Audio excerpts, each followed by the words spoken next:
All right, so knowing that using a debugger is somewhat annoying, I'm going to go through lab 3. I haven't done this version of lab from scratch, so I'm seeing some of this fairly fresh. Okay, oops, check out master.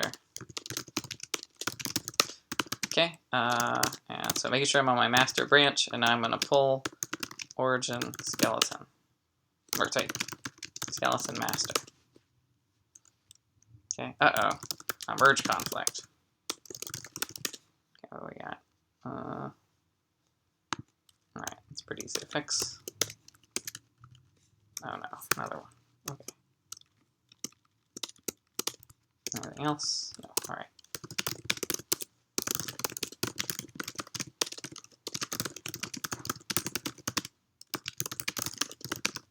Okay, I'm sure this is all very fun. And, have I merged now? Okay. I guess I have. Alright, good. Alright, so now we're doing lab 3, and so what we're going to do is start by compiling everything using this special -g flag. And because I've already done lab 1D, I'm just going to do this and start this. Oh, oops. Start this up. I don't need all this room. Okay. All right. So now I have begun GJDB, and now I can type in, for example, run. Okay. All right. So it ran. Great. Well, before, whenever we use run, the entire program Hopper ran. I guess let's open up Hopper. So when I did that, it ran whatever all this stuff is. So all this stuff got run, and so now we're going to follow the directions to not just run it all at once, but just to run it a little bit at a time. Kind of like what we do with the visualizer, but now we can do it on our own computer instead of having to use a website, and it'll also give us a lot of additional cool powers. Okay. Let's see.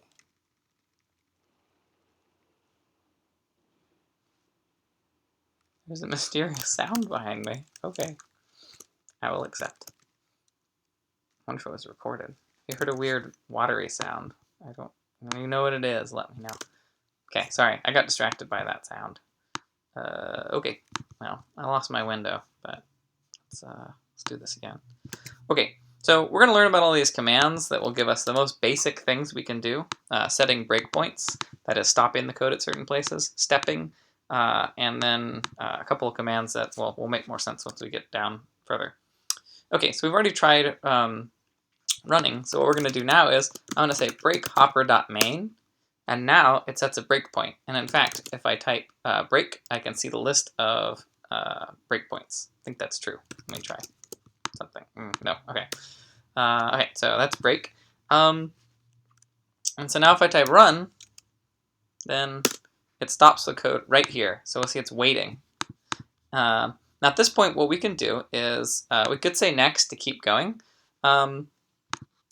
Let's see, int val equals 3. So what we're going to do at this point, if we were to try and print val or pval, it says name unknown.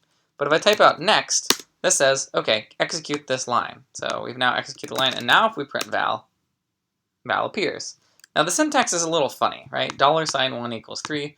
Don't sweat it too much. It's just saying the thing you just requested is 3. You'll notice that these debugger tools are often not quite user-friendly to the beginner, but you get used to it. If we do info locals, we can see all of the variables that are available. So here's args and val, so here we can see them. And so that's nice. Okay, so now I'm going to go forward a little bit until we get to rock. Okay, so this is the line we're about to create rock. But we have not yet run it. Okay. Now what we want to do is we want to actually step inside of this. So if we typed next, we'd go straight to this line. But we actually want to go inside of new string list to see what the constructor does. All right. So now I'm going to click step, and as mentioned, cool stuff. We've actually moved into a totally different file, string list, and we'll notice something interesting, which is that string list is oh, here it is. Okay. So string list is there.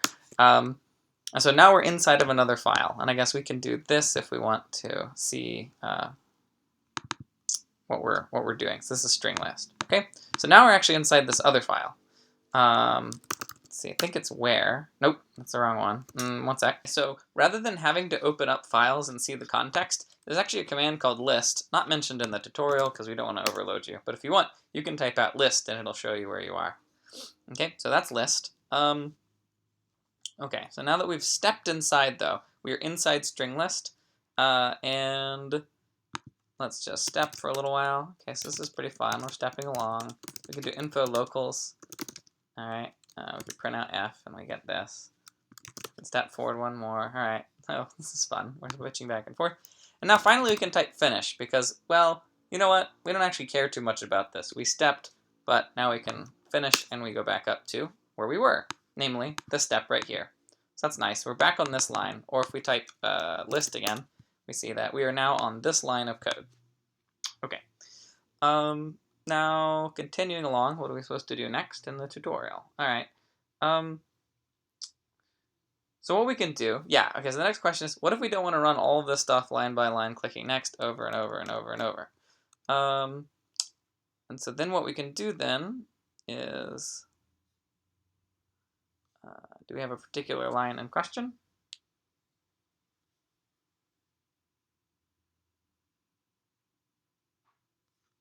Maybe we'll break on line 15. That seems like a fun place to break, so I'll go break hopper 15. Now if we do continue, okay, we finally get here. So this prime is probably more interesting, okay? So by this point, all of these rocks have been added. Now if we look here, as mentioned, rock has been through quite a journey up to this point. Rock is some sort of mysterious string list thing. Let's try printing out rock. And we get, it's an instance of a string list. Well, that's not the most interesting thing. Code is like an onion. Oh, Leo. Okay, so what we're going to do now is print /5 rock. And it will actually show us what's inside of rock. Because otherwise, if we just print out something, if we open up a string list, there's no way that, it doesn't know how to print this thing as a string. But if we use this print /5 command, it peers inside of a string list, which is using this very mysterious thing we haven't learned about yet. Okay, so print /5 will tell us, even if you don't really know how the thing you're trying to print out works, this will give us information going deeper into the object. And so let's see what happens with this one at least. If we print 1 rock, we get that much information. If we print 2 rock, we go yet deeper. I don't know if we get more stuff, we go even more. Yeah, that's as deep as it gets. You can also try this out with, say, int lists or s lists, and you'll see that as you do more levels, it'll show you more and more depth. Okay. All right, so that is the basics of rock. So next will come flick.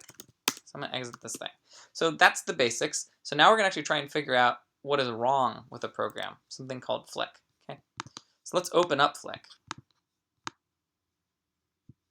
All right. So this is flick.java. And we see that when we print this thing out, if we just run flick, it says I is 128. But if we look here at this code, well, someone's being a jerk here. So what this code does is there's a for loop using my least favorite syntax in the world. And as long as it's not the same number, the code's going to keep running. And this is a special keyword break. So we haven't used this in this class yet. So I'll make a note here that what break means is that the loop should terminate immediately. So if it's ever the case that I and j are not the same number, it breaks. And here we see the very strange property that j is 0, and I and j are incremented over and over, and it's supposed to stop only if they're ever not the same number or at 500. Yet somehow it's 128, and that is very strange. Okay, so your job here is to use the debugger to figure out exactly what line is doing something crazy. Now, it's not that unoften, I guess that's the word, the case that the bug that you're looking for is something you don't quite understand. And as you step through is same number, some strange things are going to happen. You're going to be exploring code that you don't quite know what it does, but you should be able to pinpoint the line and hopefully figure it out. So it's going to be a bit of a puzzle, and I guess I won't spoil it since, yeah, this covers all the basics. Okay, so that's the version of this lab using GJDB, and I hope that you found it useful. See ya.